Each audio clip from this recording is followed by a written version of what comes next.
সূরাতুল আসর তিনটি মাত্র আয়াত। কয়টি আয়াত রয়েছে? তিনটি আয়াত। আসুন সরল অনুবাদ শুনি। ওয়াল আসর, শপথ সময়ের।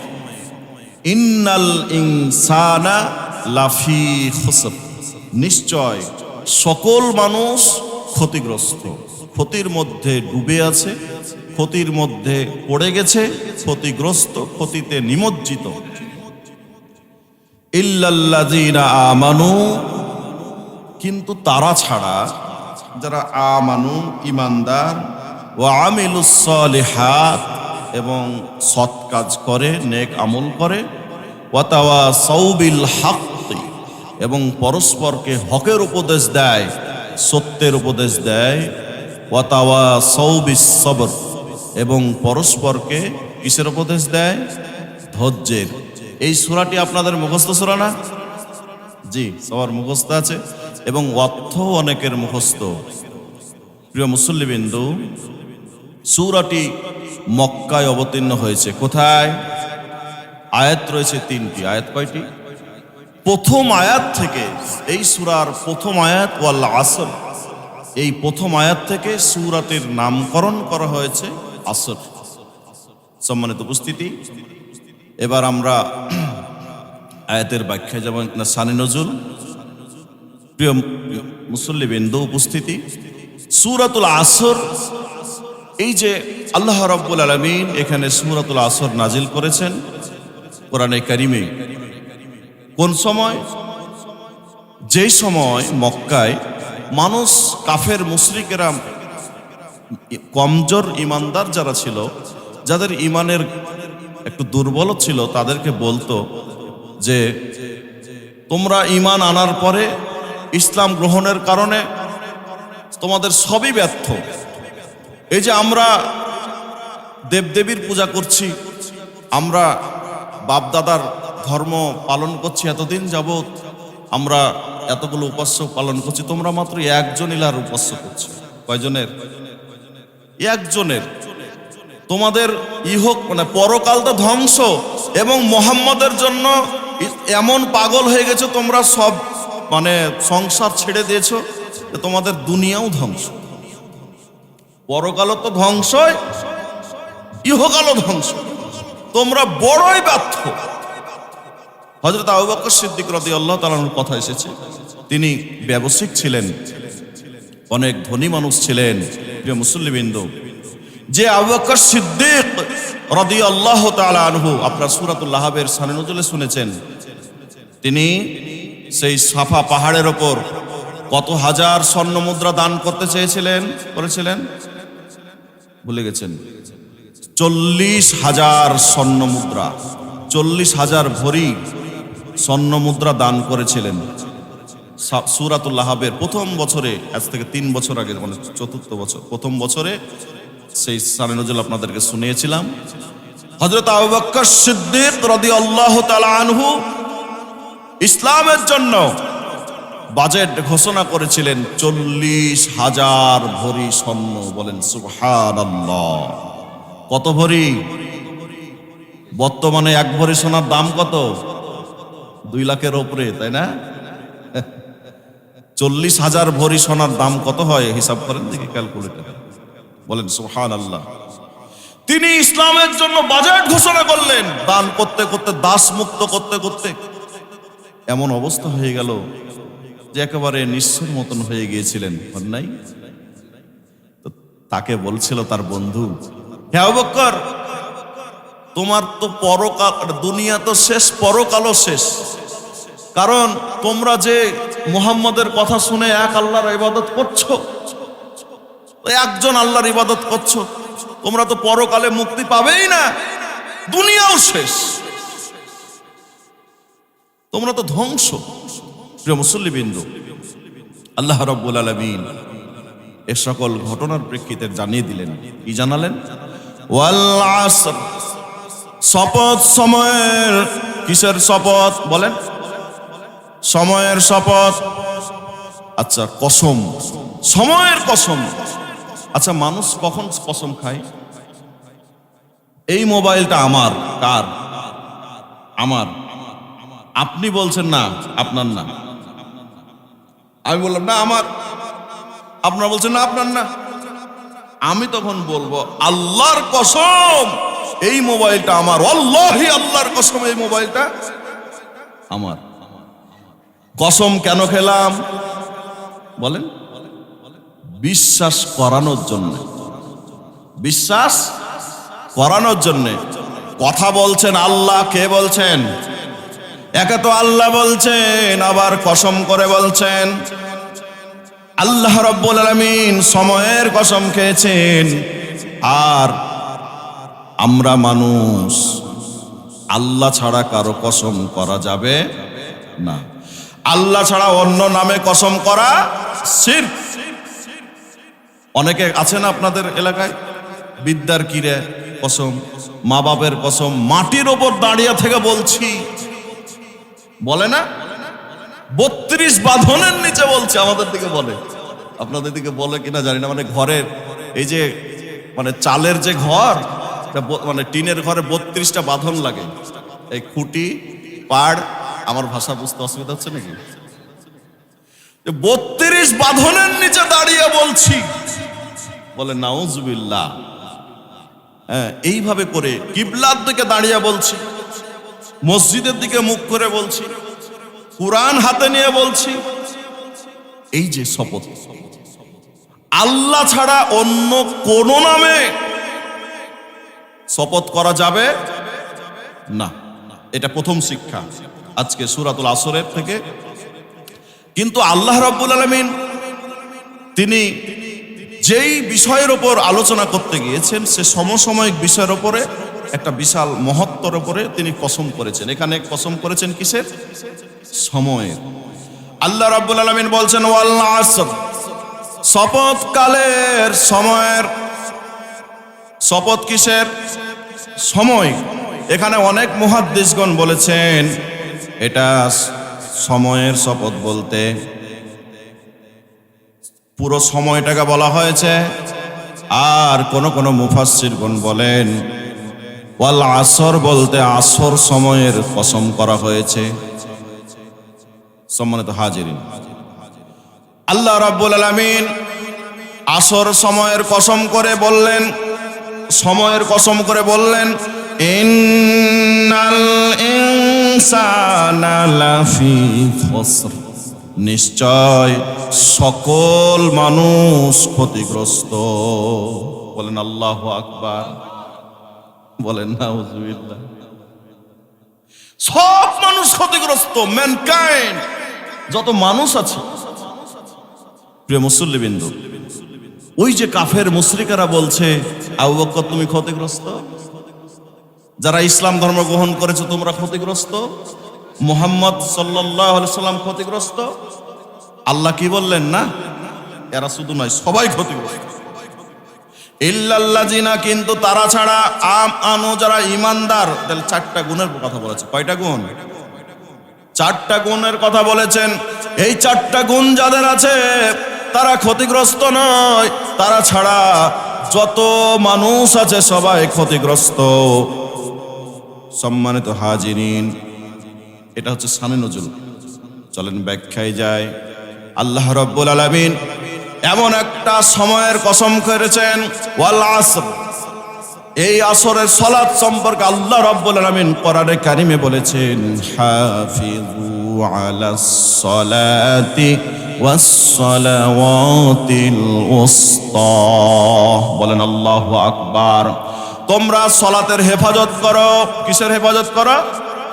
সালাতের হেফাজত করো, বিশেষ করে মধ্যবর্তী নামাজ, ওয়াস সালাওয়াতিল উসতা, বিশেষ করে মধ্যবর্তী নামাজ, মধ্যবর্তী সালাত। মধ্যবর্তী সালাত কোনটা? আমরা যদি ইংরেজি হিসাবে ধরি, ইংরেজির দিন শুরু হয় রাত্রি 12টায়। প্রথম ওয়াক্ত ফজর, প্রথম কি? ফজর, জোহর, আসর, এটা মধ্যবর্তী হচ্ছে, তাই না? আর আরবি হিসাবে যদি ধরে মাগরিব প্রথম ওয়াক্ত, মানে আরবি দিন শুরু হয় কখন? সূর্য ডুবার পরে। মাগরিব, এশা, ফজর হচ্ছে মধ্যবর্তী। অধিকাংশ মুফাসসির বলছেন যে না, আসরটা হচ্ছে মধ্যবর্তী সালাত, আসরটাই হচ্ছে ফজর থেকে, যেহেতু হাদিসে নামাজের যে নামগুলো এসেছে ফজর থেকে এসেছে, বুঝছেন কিনা? এই জন্য আসর সালাতটাই হচ্ছে মধ্যবর্তী। তবে মতভেদ আছে যে না ফজর সালাতটাও মধ্যবর্তী হতে পারে। যে সম্মানিত মুসল্লিবৃন্দ, আসর সালাত তাহলে এই সময়টা কত গুরুত্বপূর্ণ। আসর সালাত এই সময়ে ফেরেশতা বদল হয়। একজন মানুষ ফজরের সময় একজন মানুষের নিকট ফজরের সময় দুইজন ফেরেশতা আছে। কয়জন? দুইজন ফেরেশতা আসর পর্যন্ত থাকে। আসরের সময় আল্লাহ রাব্বুল আলামিন, এই পৃথিবীতে যদি 800 কোটি মানুষ থাকে, আসরের সময় 1600 কোটি ফেরেশতা নতুন পাঠিয়ে দেন। 800 কোটি মানুষের জন্য 1600 কোটি ফেরেশতা নিযুক্ত ছিল। ফজর থেকে নিযুক্ত ছিল আসরের সময় 1600 কোটি ফেরেশতা এসে এইবার তারা দায়িত্ব বুঝিয়ে দেয়, ও আল্লাহর ফেরেশতা, আমি তারেক আহমেদের ফজর থেকে আসর পর্যন্ত এই নেক আমল লিখলাম, আর যে গুনাহ লিখছিল তিনি বলেন এই গুনাহগুলো লিখলাম, এখান থেকে তুমি দায়িত্ব বুঝে নাও। এই আসরের সময় আল্লাহ রাব্বুল আলামিন 1600 কোটি আরো ফেরেশতা পাঠায়। বলেন সুবহানাল্লাহ। আপনার আমার জীবনে একজন ফেরেশতা কয়বার আসবে সেটা আল্লাহ ভালো জানেন। প্রত্যেকদিন আল্লাহ রাব্বুল আলামিন প্রত্যেকদিন 3200 কোটি ফেরেশতা এই পৃথিবীতে নাজিল করেন, প্রেরণ করেন, যাদের কাজ হলো শুধু মানুষের আমলনামা লেখা। বলেন সুবহানাল্লাহ। কত কোটি? 3200 কোটি। এইবার প্রশ্ন হতে পারে আল্লাহর ফেরেশতার সংখ্যা কত, তাই না? মেরাজের রজনীতে আল্লাহর নবী মুহাম্মদ সাল্লাল্লাহু আলাইহি সাল্লাম বাইতুল মামুর মসজিদের সপ্তম আকাশের উপরে যখন সালাত আদায় করলেন, সালাত আদায় করার পরে বাইতুল মামুর মসজিদে হযরত জিবরাইল আলাইহিস সালামকে প্রশ্ন করেছিলেন, হে জিবরাইল, হে জিবরাইল আলাইহিস সালাম, আল্লাহর ফেরেশতাদের সংখ্যা কত তুমি বলো তো। জিবরাইল আলাইহিস সালাম বললেন, হে মুহাম্মদ সাল্লাল্লাহু আলাইহি সাল্লাম, আমি ফেরেশতাদের অধিনায়ক, ফেরেশতাদের আমি ক্যাপ্টেন, ফেরেশতাদের সর্দার, কিন্তু আমি জিবরিল আলাইহিস সালাম নিজেই জানি না আল্লাহর ফেরেশতাদের সংখ্যা কত। বলেন আল্লাহু আকবার। তবে আপনাকে আমি একটা আইডিয়া দিতে পারি। আসমান এবং জমিন তৈরি হওয়ার পূর্বে বাইতুল মামুর মসজিদ আল্লাহ রাব্বুল আলামিন তৈরি করেছেন। যেদিন থেকে বাইতুল মামুর মসজিদ তৈরি হয়েছে, প্রতি ওয়াক্তে 70,000 ফেরেশতা বাইতুল মামুর মসজিদে সালাত আদায় করে। বলেন সুবহানাল্লাহ।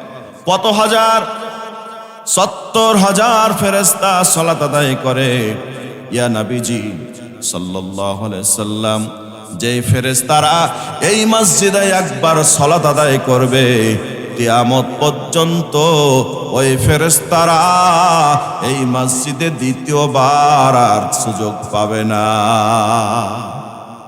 বলেন সুবহানাল্লাহ। প্রতি ওয়াক্তে 70,000, একদিনে 5 ওয়াক্ত সালাতে 5 বার যদি হয় 5 7 35, 3 লাখ, কত? 50,000, হ্যাঁ, প্রায় 3.5 লাখ একদিনে। এইভাবে করে প্রত্যেক দিন চলে আসছে। পৃথিবী সৃষ্টির আগে বাইতুল মামুর মসজিদ যেদিন থেকে তৈরি হয়েছে, কিয়ামত পর্যন্ত চলতে থাকবে। প্রতি ওয়াক্তে কত হাজার? 70,000 ফেরেশতা শেষ হবে না। বলেন সুবহানাল্লাহ। সম্মানিত ভাইরা আমার, আল্লাহ রাব্বুল আলামিন এমন একটা গুরুত্বপূর্ণ বিষয়ের উপর শপথ করলেন, ওয়াল আসর, শপথ সময়ের, যুগের, আসর সময়ের শপথ। ইন্নাল ইনসানা লাফি খুসর, নিশ্চয় সকল মানুষ ক্ষতিগ্রস্ত। আল্লাহ এখানে সব মানুষকে বলেছেন, এখানে আল্লাহ বলেননি, এটাও বলতে পারতেন ইন্নাল কাফিরিন লাফি খুসর, নিশ্চয় কাফের সম্প্রদায়, কাফের যারা তারা ক্ষতিগ্রস্ত। এটা কি বলেছেন? বলেন নাই। আল্লাহ এটাও বলেন নাই ইন্নাল মুনাফিকিনা লাফি খুসর, নিশ্চয় মুনাফিকরা ক্ষতিগ্রস্ত। এটা কি বললেন? এটাও বললেন না। ইন্নাল মুশরিকিনা লাফি খুসর, নিশ্চয় মুশরিকগণ ক্ষতিগ্রস্ত। এটা কি বললেন? এটাও বললেন না। কি বললেন? ইন্নাল ইনসানা লাফি খুসর, নিশ্চয় সকল মানুষ ক্ষতিগ্রস্ত। বলেন আল্লাহু আকবার। আল্লাহ এখানে কাফেরদেরকে বলেন নাই, মুশরিকদেরকে বলেন নাই, মুনাফিকদেরকে বলেন নাই, স্পেশালি মুমিনদেরকেও বলেন নাই, মুসলমানদেরকেও বলেন নাই। আল্লাহ এখানে বলেছেন মানুষ যারা, সবাইকে বলেছেন। যত মানুষ আছে, ম্যানকাইন্ড, যত মানুষ আছে, যত প্রকার মানুষ আছে, সকল প্রকার মানুষকে আল্লাহ রাব্বুল আলামিন এক ভাষায় বলেছেন ইন্নাল ইনসানা।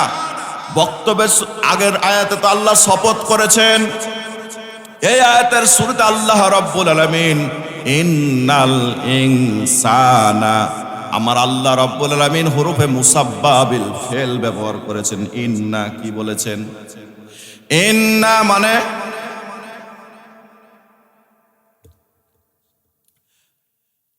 আল্লাহ রাব্বুল আলামিন বলেছেন ইন্নাল ইনসানা, অবশ্যই, নিশ্চয়, নিশ্চয়। ইনসানা, আল ইনসান, ইনসানের শুরুতে আল্লাহ রাব্বুল আলামিন আলিফ লাম ব্যবহার করেছেন। যারা গ্রামার বুঝেন তারা বুঝেন, কিন্তু আল্লাহ রাব্বুল আলামিন ইন্না দিলেন, তারপর আলিফ লাম ব্যবহার করে ইন্নাল ইনসানা, নিশ্চয় যত মানুষ আছে সব মানুষ, লাফি খুসর, নিশ্চয় সকল মানুষ ক্ষতিগ্রস্ত। আল্লাহ এখানে কি বলতে পারতেন না মুনাফিক, কাফের, মুশরিক? পারতেন কিনা? কিন্তু বলেন না কেন? তার কারণ কি? তার কারণ হলো, আপনারা শুনেন, আল্লাহ রাব্বুল আলামিন চারটা বিষয় বলবেন। এই চারটা গুণ নামধারী কিছু মুসলমানের মধ্যেও যদি না থাকে, সেও ক্ষতিগ্রস্ত। বুঝেননি? কাফেরের মধ্যে তো থাকবেই, মুশরিকদের মধ্যে তো থাকবেই, গুণাগুলি থাকবে না মানে এই গুণগুলো তারা তো অর্জন করবে না, তারা তো ক্ষতিগ্রস্তই। মুমিন কিন্তু এমনও হতে পারে মসজিদের ইমাম সাহেব, তার মধ্যে গুণগুলির চারটা গুণাবলীর একটা গুণ নাই, যার মধ্যে থাকবে না সেই ক্ষতিগ্রস্ত। সে মুমিন হতে পারে, মোল্লা হতে পারে, মুন্সি হতে পারে, আলেম হতে পারে, বক্তা হতে পারে, তক্তা হতে পারে, সে বড় বড় মুখে দাড়িওয়ালা হতে পারে, জুব্বাওয়ালা হতে পারে, পাগড়িওয়ালা হতে পারে। প্রিয় মুসল্লিবিন্দু, চলুন যাই সামনে। আল্লাহ কি বলছেন? আমার আল্লাহ রাব্বুল আলামিন বললেন সেই চারটা গুণাবলীর কথা, ইল্লাল্লাযীনা আমানু ওয়া আমিলুস সালিহাতি ওয়া তাওয়াসাউ বিল হাক্কি ওয়া তাওয়াসাউ বিস সাবর। বলেন আল্লাহু আকবার। আমার আল্লাহ বলেন ইল্লাল্লাযীনা আমানু, কিন্তু যারা ঈমানদার তারা ছাড়া ক্ষতিগ্রস্ত সকল মানুষ। কিন্তু চারটা গুণ যাদের মধ্যে আছে বান্দারা, এক নাম্বার গুণ আমি আল্লাহ বলে দিলাম, ইল্লাল্লাযীনা আমানু, যারা ঈমানদার। যারা কি? যারা ঈমানদার তারা ব্যতীত। ঈমানদার কাকে বলে? এবার ঈমানের ব্যাখ্যা কি? ঈমানের তিনটা স্তর রয়েছে, আপনারা শুনেছেন। ইকরার বিল লিসান, মুখে বলা, মুখে করা, মুখে বলা। তাসদীক বিল জিলান, অন্তরে বিশ্বাস স্থাপন করা। আমাল বিল আরকান, আমলে বাস্তবে পরিণত করা। ঈমানের তিনটা রূপ। কয়টা রূপ? তিনটা রূপ। এক হচ্ছে মুখে বলা, এক নাম্বার কি বলেন? মুখে বলতে হবে। দুই নাম্বার অন্তরে বিশ্বাস স্থাপন করতে হবে। তিন নাম্বার আমলে পরিণত করতে হবে। এবার কি বলতে হবে, তাই না? সূরাতুল বাকারার 285 নম্বর আয়াত এবং বুখারী মুসলিম শরীফ থেকে ইমানে মুফাসসাল তৈরি করা হয়েছে, সকল ইমামগণ একমত। আমানতু বিল্লাহি ওয়া মালাইকাতিহি ওয়া কুতুবিহি ওয়া রুসুলিহি। জানেন না? জানেন, হ্যাঁ? প্রথম সাবজেক্ট হলো আমানতু বিল্লাহ, এই ঘোষণা দেওয়া আমি আল্লাহর উপরে ঈমান আনলাম। ঈমান আনলাম কার উপরে বলেন? আল্লাহর উপরে। কি ঈমান হতে হবে? এই আল্লাহর উপরে প্রত্যেকটা বিষয়ের উপর ব্যাখ্যা আছে। 6টা বিষয় আছে, মূল বিষয় হলো 6টা, গণনাই হলো 7টা ইমানে মুফাসসালে, আর ইমানে মুজমালে হয়েছে 6টা। প্রিয় মুসল্লিবৃন্দ, আমানতু বিল্লাহ, এই ঘোষণা দেওয়া আমি আল্লাহর উপরে ঈমান আনলাম। ঈমানটা হতে হবে কি? লা ইলাহা ইল্লাল্লাহ, লা ইলাহা ইল্লাল্লাহ। বলেন, লা ইলাহা ইল্লাল্লাহ।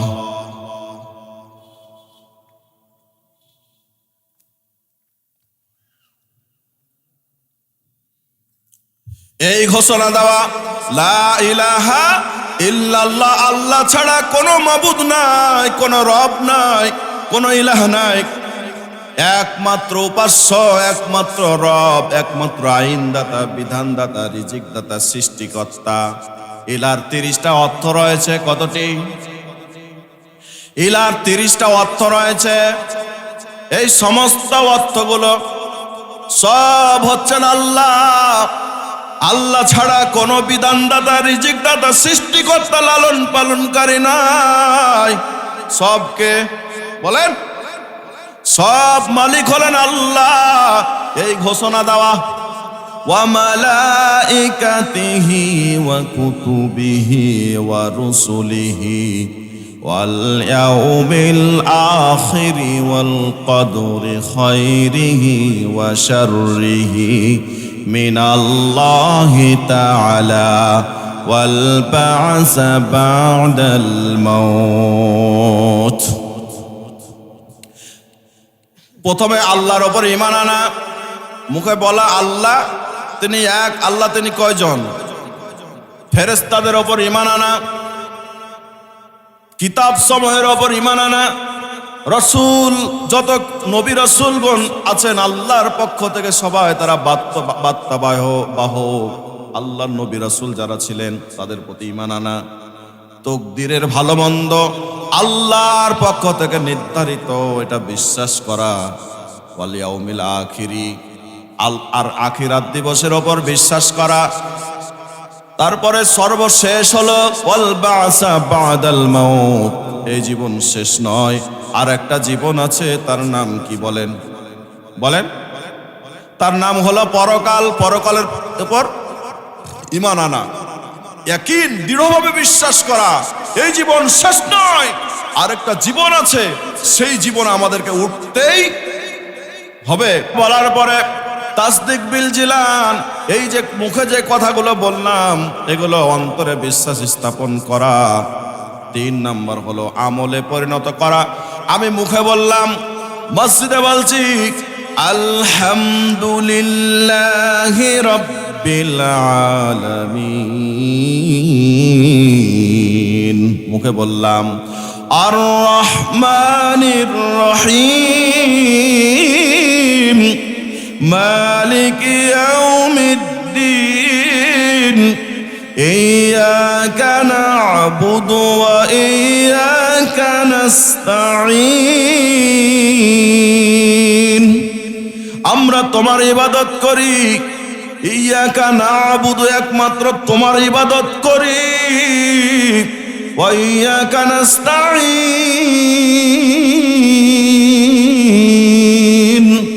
এবং একমাত্র তোমারই সাহায্য চাই। আমি মুখে বললাম, নামাজে বললাম, নামাজে সলাতে বললাম আমরা তোমার ইবাদত করি। মসজিদ থেকে যখন বের হয়ে গেলাম তখন বললাম আমি শরিয়া আইনে বিশ্বাস করি না। ঠিক বলেন নাউজুবিল্লাহ। এরকম মুসল্লি আছে কিনা? মসজিদের মধ্যে আমি বললাম, মুখে বললাম, অন্তরে বুঝলাম আপনার অন্তরের বিষয়টা আমি দেখতে পাচ্ছি না, আপনি অন্তরে বিশ্বাস করেন, মেনে নিলাম, কিন্তু আপনি আমলে যদি পরিণত না করেন ঈমান নাই। আমার আল্লাহ বলছেন নিশ্চয় সকল মানুষ ক্ষতিগ্রস্ত, কিন্তু তারা ছাড়া ইল্লাল্লাযীনা আমানু, যারা হলো ঈমানদার। যারা এক নাম্বার হচ্ছে ঈমানদার, দুই নম্বরে কি ওয়া আমিলুস সালিহাতি, দুই নাম্বার হলো ঈমান আনার পরে নেক কাজগুলো যেগুলো আছে সেই ভালো ভালো কাজগুলো তারা আঞ্জাম দিবে। যখন এসে জোহরের সময় ঘোষণা যখন দিল লা ইলাহা ইল্লাল্লাহ, যখন সে ঘোষণা দিল আল্লাহ ছাড়া কোনো মাবুদ নাই, কোনো ইলাহ নাই, কোনো উপাস্য নাই, এই ঘোষণা দেওয়ার সঙ্গে সঙ্গে তার উপর প্রথম আল্লাহর বিধান হলো ফরজ সালাত। কি সালাত? ফরজ সালাত তার উপর প্রথম ফরজ হলো, কিন্তু সে সালাত আদায় করলো না, তার ঈমানটা আবার বাতিল হয়ে গেল। হ্যাঁ, সে যদি সালাত ছেড়ে দেয়, ঈমান আনলো, সালাত পড়লো না, সে মুসলমান থাকবে না। সম্মানিত ভাইরা আমার, তাহলে প্রথমে ঘোষণা দিল, ঘোষণা দেওয়ার পরে তারা ভালো ভালো কাজগুলো করবে, নেক কাজগুলো করবে, ভালো কাজগুলো যেগুলো সমাজে সেগুলো চালু করবে। তারপরে কি করবে? ওয়াতাওয়াসাউ বিল হাক্কি, পরস্পরকে সত্যের উপদেশ দিবে, হকের উপদেশ দিবে। বলেন আল্লাহু আকবার। পরস্পরকে কিসের উপদেশ দিবে? সম্মানিত ভাইরা আমার, পরস্পরকে হকের উপদেশ দিবে, সত্যের উপদেশ দিবে। সত্য কি? হক কি? এক নম্বরে হক হচ্ছেন আল্লাহ একমাত্র একজন। আল্লাহ কয়জন? আল্লাহ একজন, আল্লাহ এক। ওই আসমান যিনি তৈরি করেছেন, এই জমিন যিনি তৈরি করেছেন, তারপরে পাহাড় পর্বত নদী নালা যিনি তৈরি করেছেন, তিনি আল্লাহ। আমাদেরকেও কি করেছেন? আমাদেরকে কে তৈরি করেছেন? আল্লাহ তৈরি করেছেন। আমার আল্লাহ বলেন আলা লাহুল খালকু ওয়াল আমর, সাবধান সৃষ্টি যার, আইন চলবে তার। বললেন কে? সূরাতুল আরাফ। কোন সূরা?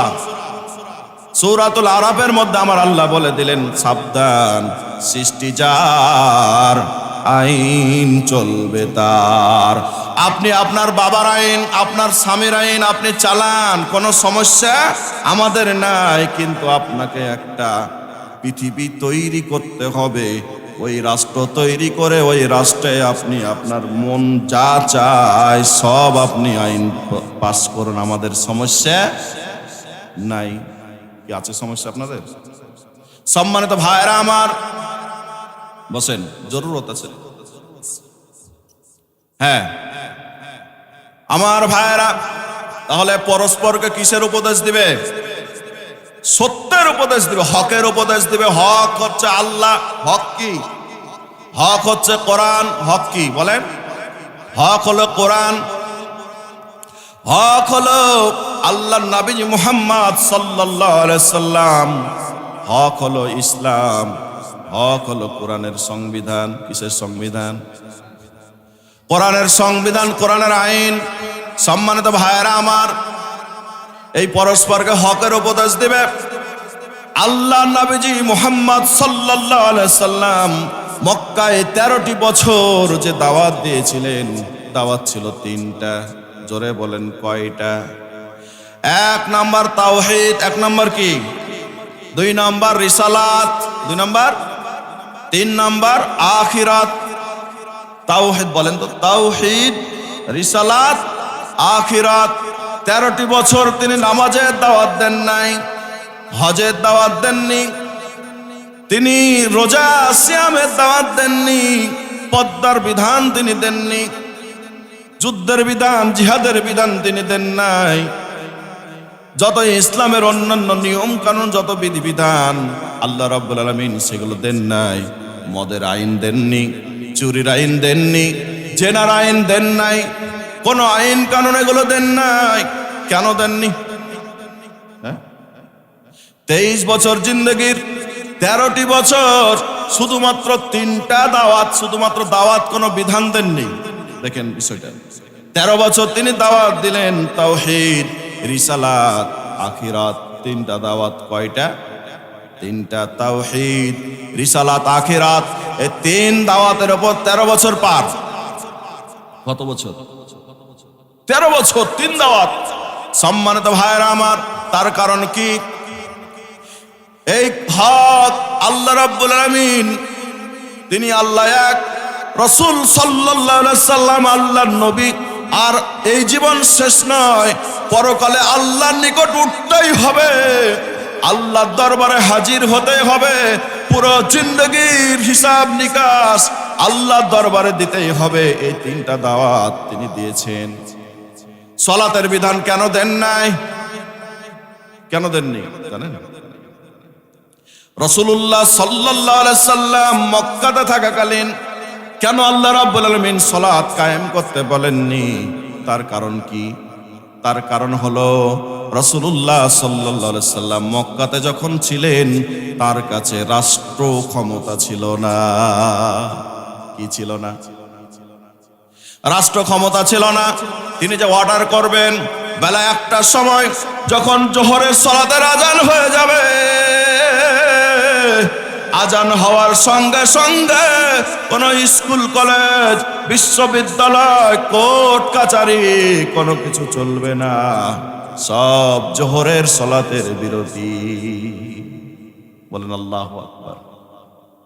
এই বিধানটা কার? আল্লাহর।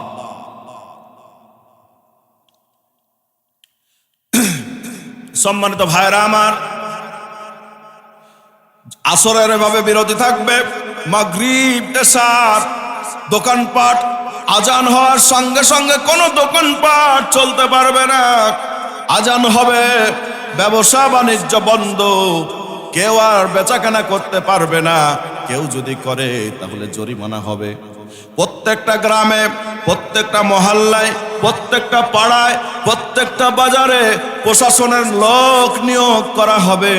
তাদের দায়িত্ব হবে কে সালাত আদায় করলো আর কে সালাত আদায় করলো না, এটা তারা দেখবে। যারা সালাত আদায় করবে না তাদেরকে ধরে নিয়ে গিয়ে জেলখানায় ভরবে। এই দায়িত্বটা কার? সরকারের। কার? সম্মানিত ভাইরা আমার, এটা যে সালাত কায়েম, এইভাবে সালাত কায়েম করবে। রাসূলুল্লাহ সাল্লাল্লাহু আলাইহি সাল্লামকে মক্কি জিন্দেগিতে আল্লাহ রাব্বুল আলামিন সালাত কায়েম করতে বললেন না।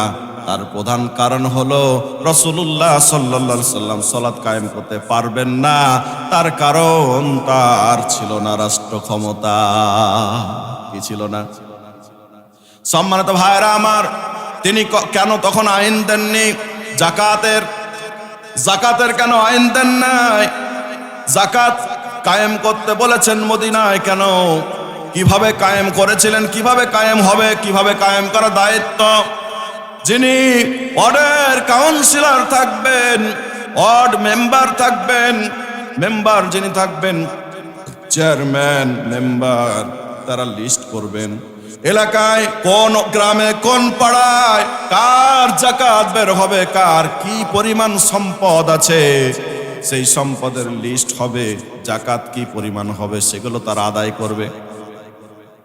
আদায় করে ওয়ার্ড থেকে কাউন্সিলে জমা হবে, কাউন্সিল থেকে জেলা পরিষদে জমা হবে, সেখান থেকে আবার রাষ্ট্রীয় বায়তুল মালে জমা হবে। সম্মানিত ভাইরা আমার, আবার এই ওয়ার্ডের মেম্বার, কাউন্সিলর, চেয়ারম্যান, মেয়র, তাদের নেতৃত্বে কমিটি গঠন করে প্রত্যেকটা পাড়ায় মহল্লায় কারা কারা গরিব আছে, ঋণগ্রস্ত আছে, ফকির আছে, মিসকিন আছে, তাদের লিস্ট হবে। কে বিধবা, কে ইয়াতিম, কে ঋণগ্রস্ত, এই মানুষগুলো লিস্ট করা হবে। সরকারের পক্ষ থেকে এই যে জাকাত আদায় করা হলো, সরকারের পক্ষ থেকে আবার তাদের মাঝে জাকাত বন্টন করা হবে। বিধবা মানুষকে তাদের কর্মসংস্থান করা হবে, এতিমদেরকে কর্মসংস্থানের ব্যবস্থা করা হবে। সম্মানিত ভাইরা আমার, অভাব পূরণের জন্য কর্মসংস্থানের ব্যবস্থা করা হবে, ঋণগ্রস্ত ঋণ পরিশোধ করা দেওয়া হবে রাষ্ট্রের পক্ষ থেকে।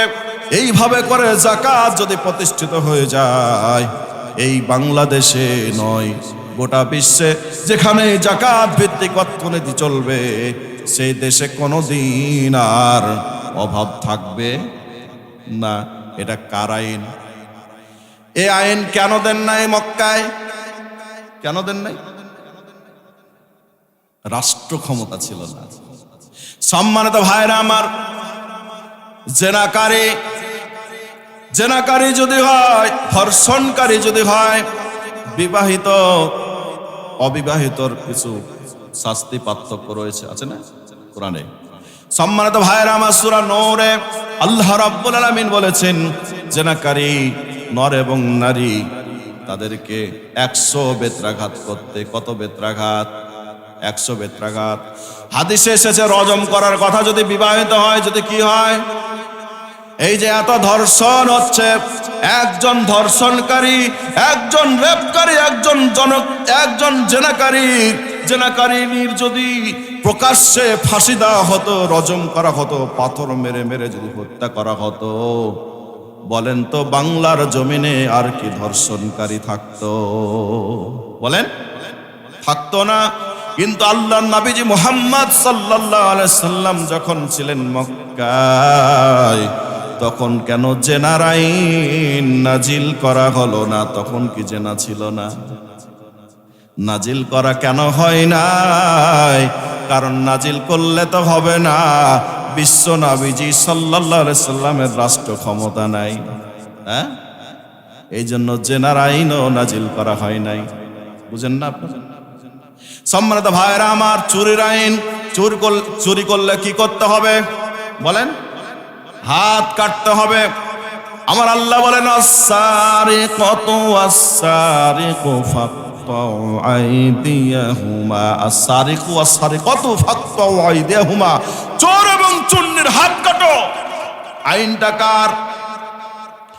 এই আমার নাটোরে, আমার বাংলাদেশে যদি চোর এবং চুন্নির যদি হাত কাটা হয় চুরির অপরাধে, বলেন তো আর কি চুরি হতে পারে?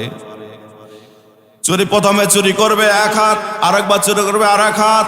আর যারা ছিনতাইকারী, ছিনতাই করছে, চাঁদাবাজ, চাঁদা গ্রহণ করছে না, জোর করে টাকা নিচ্ছে না, যারা চাঁদাবাজি করছে, যারা ছিনতাইকারী, ছিনতাই করছে, সন্ত্রাসী যারা, তাদের বিধান হলো তাদের এক হাত এক পা, যদি ডান হাত কাটা হয় তাহলে ডান পা না বাম পা, আর যদি বাম হাত কাটা হয় তাহলে ডান হাত না ডান পা, বাম হাত ডান পা, ডান হাত বাম পা। এইভাবে করে একটা হাত আর একটা পা যদি কাটা হয়, প্রকাশ্যে দিবালোকে কাটা হলো একজন চাঁদাবাজের, বাংলাদেশে এক চাঁদাবাজের অপরাধে এক ডান হাত আর বাম পা কাটা হয়েছে। আর এটা প্রচার করা হলো, এখন থেকে এই কোরআনের আইনটা চালু, যে ব্যক্তি চাঁদাবাজি করবে তার এভাবে শাস্তি দেওয়া হবে। বলেন তো আগামী কাল থেকে কি আর চাঁদাবাজ পাওয়া যাবে বাংলার জমিনে? সব বন্ধ হয়ে যাবে। সম্মানিত ভাইরা আমার, এই ডাকাতির আইন, চুরির আইন, আল্লাহ এই আয়াতটা কেন মক্কায় দিলেন না? বিশ্ব নবীজি সাল্লাল্লাহু আলাইহি সাল্লামকে তখন কি চুরি ছিল না? কেন দেন নাই বলেন? রাষ্ট্র ক্ষমতা। সম্মানিত ভাইরা আমার, এইভাবে করে যত আইন, মদের আইন, চুরির আইন, চেনার আইন, জিহাদের আইন, পদ্মার আইন, যত আইন কানুন আল্লাহ রাব্বুল আলামিন সব দিলেন মদিনায়। সব কোথায় দিলেন? মদিনায় দিলেন। কেন দিলেন? কারণ এই আইনগুলো বাস্তবায়ন করতে হলে, মদ বন্ধ করতে হলে, চুরি বন্ধ করতে হলে, জেনা বন্ধ করতে হলে কি দরকার বলেন তো? বলেন। রাষ্ট্র ক্ষমতা দরকার। এই সেই রাষ্ট্র ক্ষমতা ছাড়া, সেই রাষ্ট্রে কোরআনের আইন ছাড়া সেই রাষ্ট্রে কখনো জেনা, চুরি, মদ, জুয়া, ডাকাতি, সন্ত্রাসী, চাঁদাবাজি বন্ধ হবে দন্তান্বয় আকারে না। বিশ্বাস হয়? সম্মানিত ভাইরা আমার, এগুলো হক। এগুলো কি? আমি কিন্তু হক বুঝাচ্ছি। হক কি জিনিস? আপনি কিসের দাওয়াত দিবেন? হকের দাওয়াত। আপনাকে মানুষকে বুঝাতে হবে, ও আল্লাহর গোলাম, তুমি যে আল্লাহর কোরআনের হুকুমে, যে আল্লাহর হুকুমে, যেই কোরআনুল কারীম দ্বারা তুমি সালাত আদায় করছো, যে কোরআন দিয়ে তুমি সালাত আদায় করছো, এই কোরআনুল কারীমকে আল্লাহ রাব্বুল আলামিন রাষ্ট্রে সংসদে বসানোর কথা বলেছে। আর বলেছে চুরি করলে এই আইন, জেনা করলে এই আইন, মদ খেলে এই আইন, ডাকাতি করলে এই আইন, চাঁদাবাজির এই আইন। এইভাবে করে আপনি আইন গালা বুঝাবেন। এগুলো হকের দাওয়াত দিতে হবে। আমার ভাইরা, এই আইনগুলো বাস্তবায়ন করবে কে? বলেন, কে করবে? সরকার করবে। কে করবে? সরকার করবে। এখন আমি এমন সরকার, আমি বলছি আমি শরিয়া আইনে বিশ্বাস করি না। আমি তো আগেই বলছি, আমি নিজেই তো শরিয়া আইন, ইসলামের আইন কানুন বিশ্বাসই করি না। আমি বিল পাস করবো কিভাবে? হ্যাঁ বলেন। সম্মানিত ভাইরা আমার, আমি প্রথমে বলে দিলাম শরিয়া আইন আমি বিশ্বাস করি না। যে মানুষটা শরিয়া আইন বিশ্বাস করে না, শরিয়তের আইন বিশ্বাস করে না, ওই মানুষটা মুসলমান থাকবে না। সে মানুষটা কি তাহলে? দলিল কি? দলিল লাগবে না? দলিল লাগবে না? কি দলিল? চলেন সূরাতুল মায়েদার 44 নম্বর আয়াত পড়ি। وَمَنْ لَمْ يَحْكُمْ بِمَا أَنزَلَ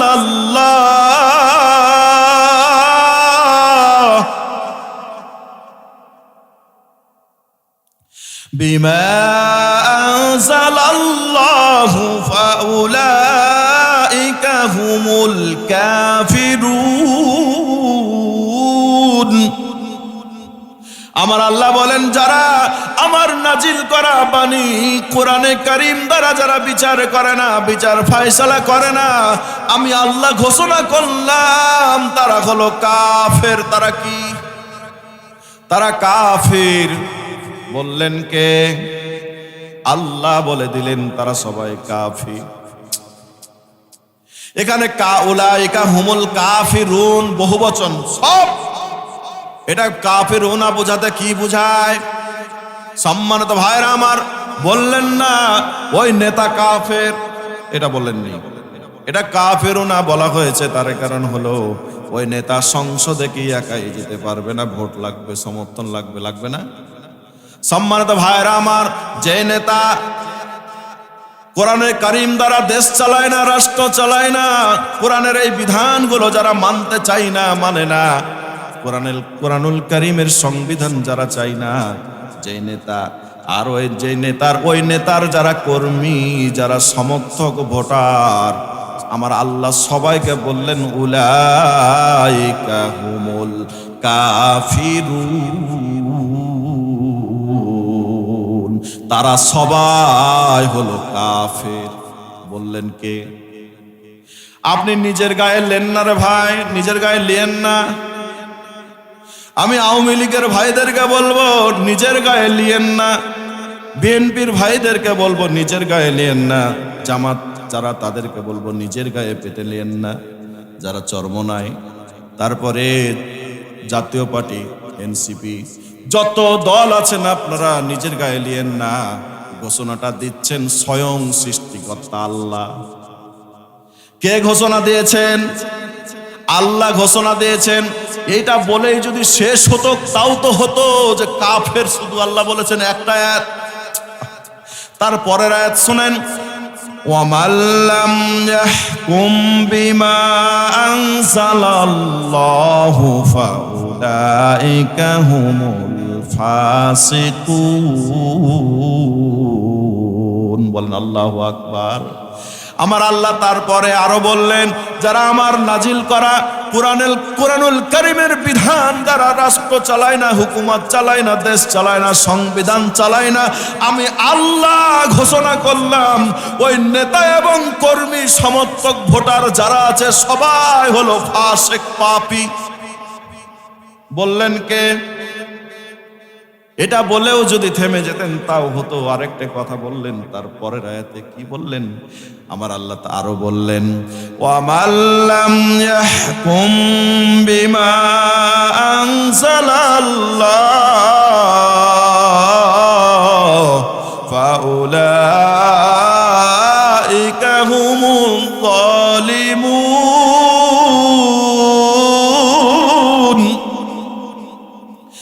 যারা আমি আল্লাহর নাজিল করা বিধান দ্বারা হুকুমত চালায় না, এই যে মদের আইন, জেনার আইন, চুরির আইন, যত আইন আছে আল্লাহর নাজিল করা বাণী দ্বারা যারা রাষ্ট্র চালায় না, পরিচালনা করে না, আমার আল্লাহ বলেন সবাই তারা হলো জালিম, তারা জুলুমকারী, মুশরিক।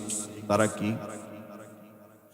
এইবার বলেন, কোন ইমাম সাহেব যদি সে ওই নেতার পিছনে ছুটে, যেই নেতা বলে আমি শরিয়া আইন বিশ্বাস করি না, ক্ষমতায় গেলে শরিয়া আইন আমি রাখবো না, ওই নেতার পিছনে যদি এই বাংলাদেশের কোন নামধারী, টুপিওয়ালা, পাগড়িওয়ালা কোন আলেম, যদি কোন দাড়িওয়ালা, দেখতেছে আলেমের রূপ, যদি এরকম সে যদি স্লোগান দেয় অমুক নেতার চরিত্র ফুলের মতো পবিত্র, কোন নেতার কথা বলছে? যে নেতা শরিয়া আইনি বিশ্বাস করে না। বলেন তো ওই আলেম না ওই জালেম? সম্মানিত ভাইরা আমার, অপরাধ হলো একটা, উপাধি হলো তিনটা। অপরাধ হলো আল্লাহর আইন না মানা, আল্লাহর বিধান না মানা। আল্লাহ উপাধি দিলেন তিনটা, তারা কাফের, তারা কাফের, ফাসিক, মুশরিক, জালিম। তিনটা উপাধি। জালিম যেটা সেটাই মুশরিক। সম্মানিত ভাইরা আমার, আমার আল্লাহ রাব্বুল আলামিন বলে দিলেন তারা ক্ষতি থেকে বাঁচবে। এক নম্বরে যারা ঈমানদার, আর দুই নম্বরে যারা পরস্পরকে সত্যের উপদেশ দিবে। না, দুই নম্বর হলো ওয়ামিলুস সলিহাত, সৎ কাজ করবে, নেক কাজ করবে, নেক আমল করবে, ভালো ভালো কাজ করবে। ওয়াতাওয়াসাউ বিল হাক্কি, পরস্পরকে সত্যের উপদেশ দিবে, হকের উপদেশ দিবে। হক কি বুঝলেন না সম্মানিত ভাইরা আমার? আর এই হকের উপদেশ দিতে গিয়ে আমার আল্লাহ কেন বললেন? তারপরেই বলেছেন ওয়াতাওয়াসাউ বিস সবর, পরস্পরকে ধৈর্যের উপদেশ দিবে। কেন বললেন? কেন ধৈর্যের উপদেশ দিবে? শোনেন, এই হক, হক হচ্ছেন আল্লাহ, হক আল্লাহ, কোরআনের বিধান, কোরআনের সংবিধান, এগুলো হক। এগুলো কথা বললে বাধা আসবে। কি আসবে? কোরআনের আপনি আয়োজন করবেন, বাধা। সত্য কথা বলবেন, বাধা। বলেন, বাধা আসবে। যেমনটি বাধা অতীতে এসেছিল। আমার আল্লাহ বলেন সূরাতুল ইয়াসিনের 30 নম্বর আয়াতে আমার আল্লাহ রাব্বুল আলামিন বলে দিলেন, ইয়া হাসরাতান আলাল ইবাদ মা ইয়াতিহিম মির রাসূলিন ইল্লা কানু বিহি ইস্তাহজিউন।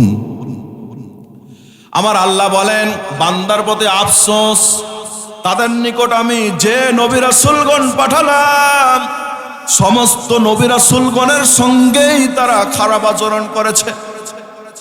আমার আল্লাহ বলছেন বান্দাদের প্রতি আফসোস, এমন কোন নবী রাসূলগণ পাঠালাম না যাদের সঙ্গে আমার বান্দারা খারাপ আচরণ করেনি, যাদেরকে জুলুম করেনি, নির্যাতন করেনি, এমন কোন নবী রাসূলই নাই। বলেন তো নবী রাসূলদের যে চরিত্র, তারা কোন নবী রাসূলগণ কি চোর ছিল? বলেন, নাউজুবিল্লাহ, হতেই পারে না। হ্যাঁ, হতে পারে? কোন নবী রাসূলগণ কি কোন মানুষের ক্ষতি করত? কোন নবী রাসূলগণ কি অপরের পরকিয়া করত? এরকম করত? হ্যাঁ? কোন নবী রাসূলগণকে মিথ্যা কথা বলতো? হ্যাঁ? কোন নবী রাসূলগণ তো কাউকে জনগণকে কষ্ট দেন নাই। কোন নবী রাসূলগণ কি ৭১ সালে রাজাকার ছিল নাকি? হ্যাঁ, ছিল? কোন নবী রাসূলগণ ৭১ রাজাকার ছিল না। কোন নবী রাসূলগণ স্বাধীনতা বিরোধী ছিল না। কোন নবী রাসূলগণ কি মানবতা বিরোধী ছিল? বলেন, ছিল না। সম্মানিত ভাইয়েরা আমার, কোন নবী রাসূলগণ আল বদর রাজাকার আসামস ছিল? কিন্তু তারাকে কেন নির্যাতন করা হলো? তাদের কি অপরাধ ছিল? ওই মুমিনদের কি অপরাধ ছিল? আমার আল্লাহ রাব্বুল আলামিন তাদের অপরাধ সম্পর্কে বলছেন সূরাতুল বুরুজের মধ্যে, ওয়া মা নাকামু মিনহুম ইল্লা আইয়ুমিনু বিল্লাহিল আজিজিল হামিদ।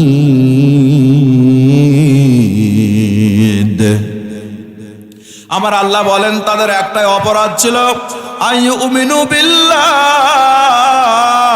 তারা ঈমান এনেছিল আল্লাহর উপরে। কেমন তিনি আল্লাহ? আইয়ুমিনু বিল্লাহিল আজিজিল হামিদ, যিনি পরাক্রমশালী আল্লাহ, প্রশংসিত আল্লাহ, আজিজিল হামিদ, পরাক্রমশালী প্রশংসিত আল্লাহর উপরে তারা ঈমান এনেছিল। এই অপরাধে তাদের সবাইকে নির্যাতিত করা হয়েছে। নবী রাসূলগণের অপরাধ কি ছিল? একটাই অপরাধ। বলেন কয়টা? একটাই অপরাধ ছিল। তারা আল্লাহর উপরে কি এনেছিল? ঈমান এনেছিল আল্লাহর উপরে। সকল নবী রাসূলগণের দাওয়াত ছিল এক। দাওয়াত কয় ছিল? সকল নবী রাসূলগণের দাওয়াত ছিল এক, লা ইলাহা ইল্লাল্লাহ। নবী রাসূলগণ যে দাওয়াত দিতেন, এটার দলিল কি? সূরাতুন নাহলের আমার আল্লাহ রাব্বুল আলামিন বলেন, ওয়ালাকাদ বাআসনা ফি কুল্লি উম্মাতির রাসূলা আন ইবুদুল্লাহা ওয়াজতানিবুত তাগুত।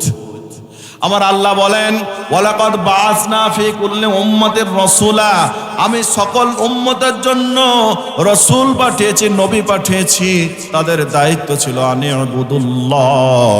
তারা মানুষদেরকে দাওয়াত দিত, ও মানুষেরা,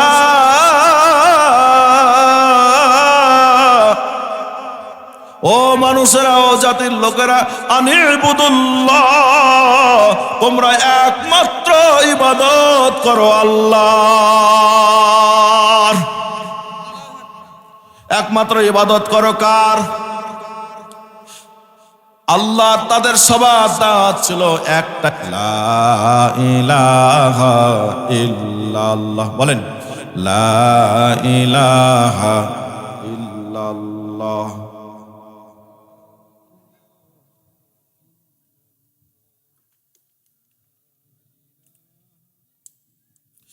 সকল নবী রাসূলগণের এই দাওয়াতই ছিল। কিন্তু এই দাওয়াত দেওয়ার পরে অনেক নির্যাতনের কথা আপনারা শুনেছেন, অনেক ঘটনা শুনেন নাই? অনেক পরীক্ষা আপনারা শুনেছেন, বিভিন্ন নবীর বিভিন্ন কাহিনী আপনারা শুনেছেন। প্রিয় মুসল্লিবৃন্দ, সম্মানিত ভাইরা আমার, তাহলে অপরাধ হলো ওয়ামা নাকামু, তাদের একটাই অপরাধ, ইল্লা ইউমিনু বিল্লাহিল আজিজিল হামিদ। তাদের একটাই অপরাধ, পরাক্রমশালী প্রশংসিত আল্লাহর উপরে ঈমান আনা। এই অপরাধের কারণে অতীতে নবী রাসূলদের যদি নির্যাতিত হতে হয়, তাদের যদি জেল খাটতে হয়, তাহলে তাদের চাইতে আমরা কি খুবই ভালো মানুষ? হ্যাঁ, আপনার চরিত্রকে বিশ্ব নবীজি সাল্লাল্লাহু আলাইহি সাল্লামের থেকে ভালো হয়ে গেছে নাকি? এরকম কোন মানুষ কি ছিল? আসবে? রাসূলুল্লাহ সাল্লাল্লাহু আলাইহি সাল্লামের চরিত্রের চাইতে ভালো চরিত্র আর কারো ছিল? কারো হবে? কারো আছে? আমার আল্লাহ রাব্বুল আলামিন বিশ্ব নবীজি সাল্লাল্লাহু আলাইহি সাল্লামের চরিত্র সম্পর্কে বলেছেন, ওয়া ইন্নাকা লাআলা খুলকিন আযীম। কোন সূরা? সূরাতুল কলাম। কোন সূরা বলেন? সূরাতুল কলামের মধ্যে আমার আল্লাহ বলে দিয়েছেন, ও নবীজি নিশ্চয় আপনি উত্তম চরিত্রের অধিকারী, সর্বোত্তম চরিত্রের অধিকারী। আযীম বলা হয়েছে যেই চরিত্রের কত উত্তম চরিত্র, যেটার মাপকাঠি কারো কাছে নাই, দুনিয়ার কাছে নাই। কম্পিউটার এটার মাপ করতে পারবে না কত তিনি চরিত্রবান ছিলেন। বলেন আল্লাহু আকবার। কত বড় চরিত্রের অধিকারী তিনি ছিলেন, যাকে বলা হতো আল আমিন, বিশ্বাসী। যে 40 বছর যে মানুষটাকে বিশ্বাসী বলা হলো, ওই মানুষটা যখন কুরআন কারীমের দাওয়াত শুরু করলো, তখন ওই মানুষটা হয়ে গেল পাগল। কি হলো বলেন? পাগল হলো, জাদুকর, গণক, কবি, এইভাবে উপাধি কি দেওয়া হয়েছিল কিনা? কাকে দেওয়া হয়েছিল? আল্লাহ নবী মুহাম্মদ সাল্লাল্লাহু আলাইহি সাল্লাম বিশ্ব নবী, তাকে যদি পাগল বলা হয়, জাদুকর বলা হয়, গণক বলা হয়, আল্লামা সাইদি 50 বছর তাফসীর করুক না কেন, তাকেও রাজাকার বলাটা খুব কি এটা সহজ। হ্যাঁ, রাসূলুল্লাহ সাল্লাল্লাহু আলাইহি সাল্লামকে যদি জাদুকর, গণক বলা হয়, তার চাইতে কি সাইদি সাহেবের চরিত্র ভালো নাকি? হ্যাঁ, যত বড় আল্লাহওয়ালা হোক, যত বড় আল্লাহর ওলি হোক, চরিত্র রাসূলুল্লাহ সাল্লাল্লাহু আলাইহি ওয়াসাল্লামের সমান হবে কারো? হবে না। তাকে যদি রাসূলুল্লাহ সাল্লাল্লাহু আলাইহি ওয়াসাল্লামকে যদি জাদুকর, গণক বলা হয়, তিনাকে যদি জেলখানায় থাকতে হয়, তাকে যদি দেশ ছাড়া হতে হয় কোরআনের জন্য, হত্যা করার জন্য যদি তাকে হত্যার জন্য ষড়যন্ত্র করে, আমাদের জেল খাটা লাগতে হতে পারে কিনা? হ্যাঁ, আমরা যদি হকের পক্ষে থাকে, হকের উপদেশ দেই, তাহলে আমার আল্লাহ বলছেন এই হকের উপদেশ দিতে হবে।